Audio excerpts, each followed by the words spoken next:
गंगा के उफान से प्रभावित परिवारों की मदद के लिए सांसद साक्षी महाराज और विधायक पंकज गुप्ता नाव से बाढ़ प्रभावित इलाकों में पहुंचे। ओपीजेडी इंटर कॉलेज परिसर में 100 से अधिक परिवारों को आटा, चावल, दाल, तेल, नमक और मसाले सहित राशन किट वितरित की गई। सांसद साक्षी महाराज ने कहा, केंद्र और प्रदेश सरकार हर पीड़ित परिवार के साथ खड़ी है। विधायक पंकज गुप्ता ने बताया, प्रशासन सभी प्रभावित परिवारों तक राहत पहुंचाने की पूरी व्यवस्था कर रहा है। सामग्री वितरण कार्यक्रम में भाजपा जिला अध्यक्ष अनुराग अवस्थी और नगर पालिका अध्यक्ष कौमुदी पांडे भी मौजूद रही। जनप्रतिनिधियों ने गंगा किनारे के पश्चिमी चौकी और बालू घाट क्षेत्र का भी निरीक्षण किया। ग्रामीणों ने पानी भरने, मवेशियों के चारे और सुरक्षित आवास जैसी समस्याएं अधिकारियों के सामने रखी। प्रशासन ने बाढ़ग्रस्त इलाकों में राहत शिविर, नावों की व्यवस्था, पेयजल आपूर्ति और स्वास्थ्य टीमों की तैनाती कर दी है। नगर पालिका अध्यक्ष ने लोगों से अपील की, किसी भी समस्या पर तुरंत स्थानीय प्रशासन को सूचित करे। केंद्र सरकार से लेके प्रदेश सरकार और जिला प्रशासन तक, प्रथम हमारे लिए जनता और ये देश है, तो ये नैतिक जिम्मेदारी बनती है कि जनता पर किसी प्रकार की कोई परेशानी, कोई आपदा कैसे भी प्रभावित हो तो उसमें सहयोग किया जाए। जहां हम खड़े हैं इस क्षेत्र में लगभग 3000 लोग प्रभावित हुए हैं। अभी थोड़ी देर पहले किट बांटी गई थी।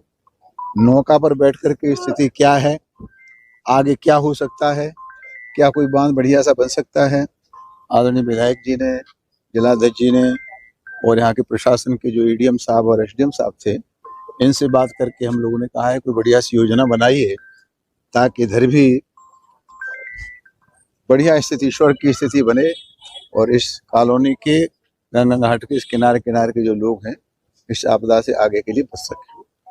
महाराज जी, कर्नाटक में देवस्थली को बदनाम करने की साजिश धस्त हुई है, तो महिलाओं ने झूठी गवाही देने का स्वीकार भी किया, क्या कहेंगे आप? देवस्थलों को, सनातन परंपराओं को बदनाम करने का षड्यंत्र तो यूपीओ का पहले से रहा। इसलिए मालेगांव में 7 बेकसूर लोगों को जेल में भेजा गया। 17 साल तक केस लड़ते रहे। बाद में पता चला कि केस ही झूठा था।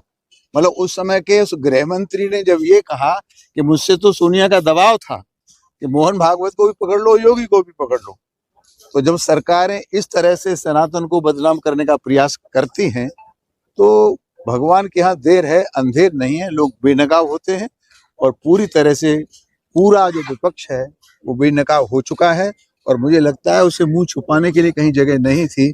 इसलिए लोकसभा में शोर मचाने के अलावा और कोई दूसरा काम किया ही नहीं, जबकि माननीय ओम बिरला जी ने, सरकार ने, अमित शाह जी ने, संसदीय कार्य मंत्री ने बार बार कहा कि आप जिस बिंदु पर भी बहस करना चाहें हम कर सकते हैं, लेकिन जो लोग नंगे हो गए समाज के सामने वो बात करने लायक नहीं।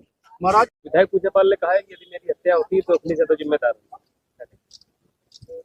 अजय पूजापाल ने जो कहा है वो पूजापाल का विषय है।